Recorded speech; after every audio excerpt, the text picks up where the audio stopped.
नमस्कार, मैं अभिराज और आप देख रहे हैं वीके न्यूज। देश भर में कोरोना महामारी से निजात पाने के लिए कोरोना वैक्सीनेशन का अभियान चलाया जा रहा है। फिलहाल वैक्सीनेशन अभियान का दूसरा दौर चल रहा है, जिसमें अभी तक करोड़ों लोगों को वैक्सीन लगाई जा चुकी है। लेकिन वैक्सीन से जुड़े ऐसे बहुत से सवाल हैं जो लोगों के जहन में गूंज रहे हैं और जो शायद कहीं ना कहीं उन्हें वैक्सीन लगवाने से डरा भी रहे हैं। इन सवालों में से सबसे बड़ा और अहम सवाल यह है कि वैक्सीन लगवाने के बाद ये कितने वक्त तक हमें कोरोना से सुरक्षित रख पाएगा, और दूसरा यह कि कहीं वैक्सीन लगवाने के बाद कोई घातक साइड इफेक्ट से उनकी सेहत को नुकसान तो नहीं पहुंचेगा। तो आज हमें इन सभी बेहद जरूरी सवालों के जवाब मिल चुके हैं।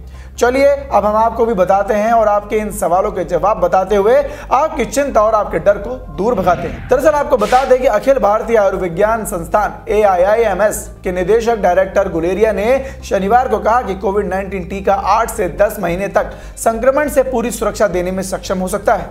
उन्होंने ये भी कहा कि टीके का अभी तक कोई भी बड़ा दुष्प्रभाव सामने नहीं आया है, यानी कि कोई साइड इफेक्ट सामने नहीं आया है। गुलेरिया ने IPS सेंट्रल एसोसिएशन द्वारा आयोजित किए गए कार्यक्रम में कहा कि कोविड-19 टीका 8 से 10 महीने और शायद इससे भी ज्यादा समय तक संक्रमण से पूरी सुरक्षा दे सकता है। उन्होंने कहा कि मामलों में उछाल का सबसे बड़ा कारण यह है कि लोगों को लगता है कि महामारी खत्म हो गई है और वो कोविड से बचाव के नियमों का पालन नहीं कर रहे हैं। साथ ही अधिकारी ने यह भी कहा कि संक्रमण में वृद्धि के कई कारण हैं, लेकिन मुख्य कारण यह है कि लोगों के रवैये में बदलाव आया है और कहीं ना कहीं उन्हें लगता है कि कोरोना वायरस खत्म हो गया है। लोगों को अभी भी कुछ वक्त और कुछ समय के लिए गैर जरूरी यात्रा को स्थगित करना चाहिए और जरूरी नियमों का पालन करना चाहिए। इसी के साथ आपको बता दें कि नीति आयोग के सदस्य VK पॉल ने कहा कि संक्रमण की श्रृंखला को रोकना होगा और इसके लिए टीका एक माध्यम है, लेकिन दूसरा और सबसे महत्वपूर्ण माध्यम है रोकथाम और निगरानी रणनीति। उन्होंने कहा कि कोविड-19 मानकों का पालन नहीं करना और लापरवाही बीमारी का एक बार फिर से उछाल का प्रमुख कारण बन गया है। ज्यादा लोगों का टीकाकरण के बारे में जब उनसे पूछा गया तो उन्होंने कहा कि टीके का यह मुद्दा सीमित है और यही कारण है कि समाज के कुछ वर्ग को ज्यादा प्राथमिकता दी जा रही है।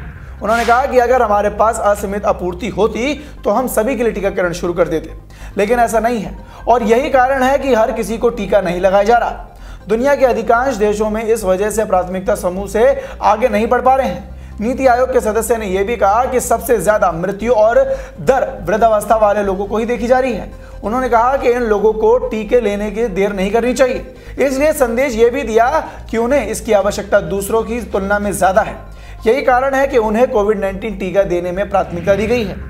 साथ ही उन्होंने उपलब्ध कोविड-19 टीकों, वैक्सीन और कोविशील्ड की प्रभावशीलता के बारे में बताते हुए गुलेरिया ने कहा कि अगर हम दोनों टीकों को देखें तो वो एक समान एंटीबॉडी का उत्पादन करते हैं और बहुत मजबूती देते हैं।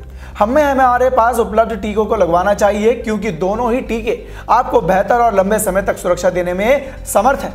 साथ ही उन्होंने यह भी बताया कि देश में अब तक 4 करोड़ से अधिक लोगों को टीके लगाए जा चुके हैं। तो इस खबर के माध्यम से मैं आशा करता हूं कि आपके सभी सवालों के जवाब आपको मिल गए होंगे, और जो सवाल अभी तक आपको नहीं मिले हैं या फिर आपके मन में गूंज रहे हैं तो आप कमेंट बॉक्स में लिखकर हमसे पूछ सकते हैं। धन्यवाद।